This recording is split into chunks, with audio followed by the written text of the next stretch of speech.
I'm looking back over 20 years, and at a certain age, 20 years doesn't seem that long ago, but it probably is. But look what has changed when euro coins and notes were introduced. And that changeover from national currencies to euro notes and coins was the biggest monetary changeover in history. That's worth remembering. It also put tangible evidence into people's hands and pockets about Europe, a united Europe around the currency. Of course, it is easy perhaps to forget that the euro would not have been the same without the single euro payments area. So it wasn't the euro alone that made it cheap and easy for someone in Greece to transfer or receive money from Portugal. Instead, that was thanks to the single euro payments area, SEPA. And we would not have built SEPA without the European Payments Council. So you should take a bow. So I want to reflect first on the past and the events of 20 years ago. And then I want to talk about where we are now, in a time of great innovation and change in the entire payments arena. And of course, we always will look to the future too, the future of payments. I made this point that in some ways the European Union forgets its achievements and focuses on its woes. And I think we should celebrate what we have built together and value what we have achieved, including the single euro payments area, which was designed to allow the Eurozone to reap the full benefits of the economic and monetary union. The single currency was created, and then euro banknotes and coins were introduced in 2002. The next step was to make cross-border payments in euros possible with the same conditions as domestic ones, and that required the creation of SEPA. Today, we tend to forget the many benefits brought by the SEPA project. Some 20 years ago, the average cost of transferring 100 euros to another member state was 24 euros. Today, the costs are negligible, a few cents, or no cost at all. SEPA is a striking example of successful cooperation between the EU institutions and the private sector. SEPA was born in a 2001 regulation on cross-border payments in euros, which required that cross-border payments were charged equally to domestic payments in euros. Following that landmark regulation, the industry organised itself to develop European instruments for electronic euro payments and created the European Payments Council in 2002. SEPA put an end to the patchwork of national standards, which made it difficult for consumers and businesses to make payments to other euro area countries. EU legislation and industry efforts complemented each other. The EPC made self-regulatory efforts, and European legislation provided the regulatory framework for payment services and common requirements for credit transfers and direct debits in euro. So 20 years later, thanks to the standards developed by EPC and made compulsory by EU law, we can now send and receive credit transfers and direct debits in euros, regardless of where we're located in the SEPA area. And today, that area extends beyond the European Economic Area, covering 34 countries. And more are expected to join in the coming years, attracted by the success of SEPA. I think it's also revealing that the UK payments industry was keen to remain within the SEPA area after Brexit. And the European Payments Council, in consultation with the Commission, agreed.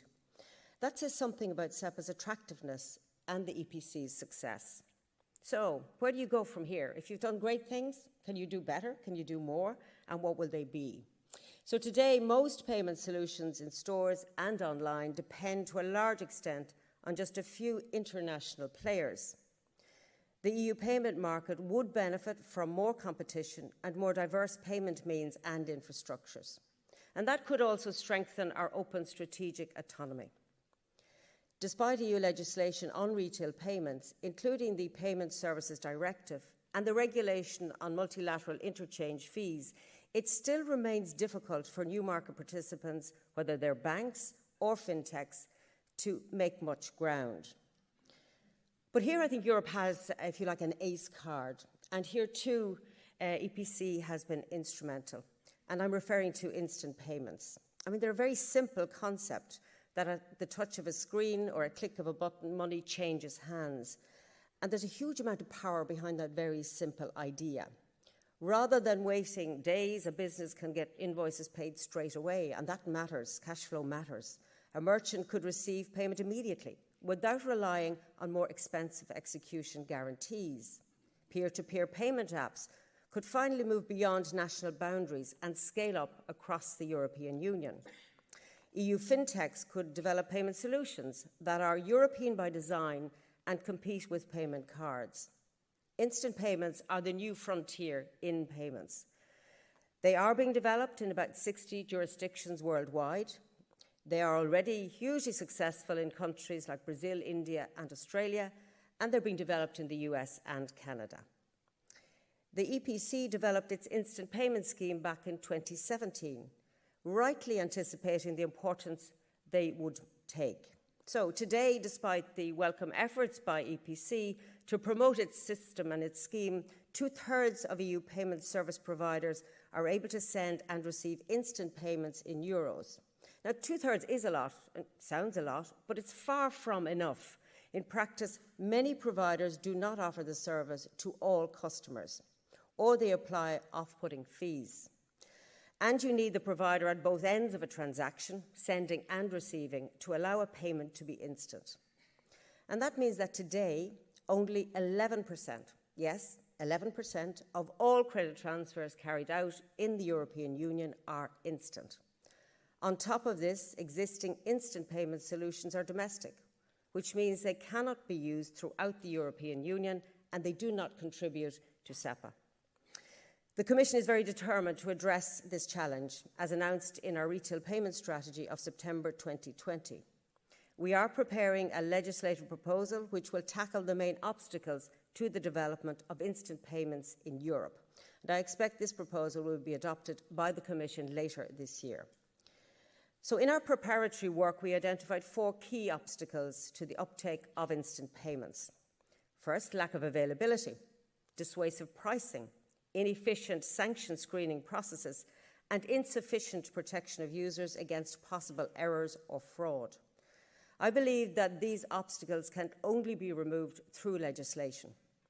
So our proposal will be fully in line with the logic behind the construction of SEPA, where standards are designed by the industry and then extended throughout the European Union by EU legislation. And I look with interest to other EPC initiatives, such as Request to Pay and the SEPA proxy lookup, that could facilitate instant payments by removing practical obstacles and making them more convenient. Looking beyond instant payments, we're also assessing whether our laws on retail payments work for market realities and current challenges. And in that context, we're reviewing the Payment Services Directive. This directive introduced a legal framework to allow new payment players to emerge. It promoted the emergence of new business models based on open banking. And it improved payment security with strong customer authentication, which is already reducing fraud rates for electronic payments. Almost 5 years after its entry into force, it's the right time to consider whether the directive needs to be modernised. In particular, given the role of certain actors in payments not covered by our framework and the risks their activities may generate. We recently launched a public consultation on the PSD2 review, and I would strongly encourage all of you to participate. We want to publish our review in the first half of next year, and if appropriate, with a legislative proposal. So that's today.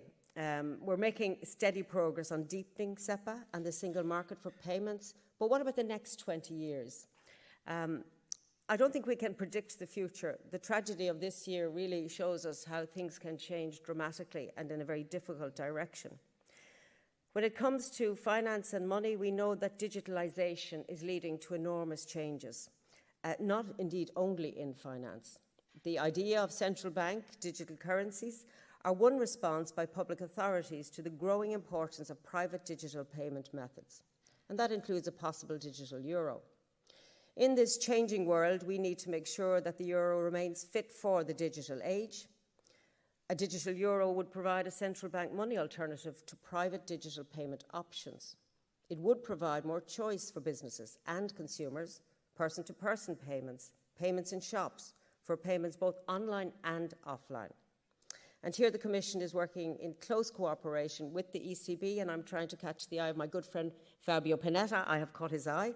Lovely to see you here. We in the Commission will play our part by designing and adopting the necessary legislation. Of course, delivering a central bank digital currency is a very complex project, and it's essential that we carefully assess the pros and cons of different designs. The digital euro will certainly play a key role in the future payments landscape. It's vital that the EU payments industry, gathered together in EPC, is fully involved in this project. So I would say at 20 years, you're still young. I wish I was. Well, maybe I don't wish I was. They weren't the easiest of years. But looking at your 20 years, your achievements over that period of time have been quite remarkable. And I think you can rightly be pleased with your successes and of the many offsprings: SEPA payment schemes, ongoing work on QR codes, and more. The EPC is playing its full role in making European payments thrive in close cooperation with the Commission and the ECB. It is a respected and trustworthy organisation which the Commission can count on.